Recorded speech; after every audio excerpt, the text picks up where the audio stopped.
வீடியோவில் வந்து நம்ம வந்து சவுண்ட்ஸ் பற்றி கற்றுக்க போகிறோம்.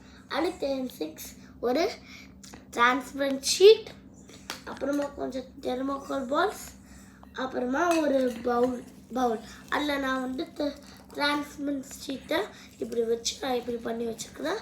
ஏன்னா மெயினான திங் வந்து இங்கே கொஞ்சம் டைட்டாக இருக்கணும், ரெண்டு மாதிரி. சரியா? இப்போ நான் என்ன பண்ணுறேன்னா இந்த தெர்மோகோல் பால்ஸை இதில் போட்டுடுறேன்.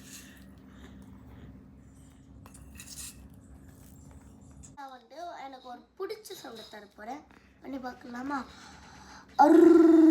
ஸோ நீங்களே பார்க்கலாம் எப்படி தெர்மோகோல் பால்ஸ் ஜம்ப் ஆச்சுன்னு.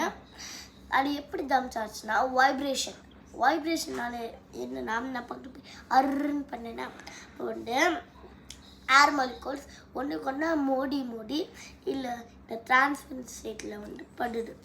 அப்போ வந்து அது ஷேக் ஆகி இப்படி ஆகுது. சரியா? பாய்.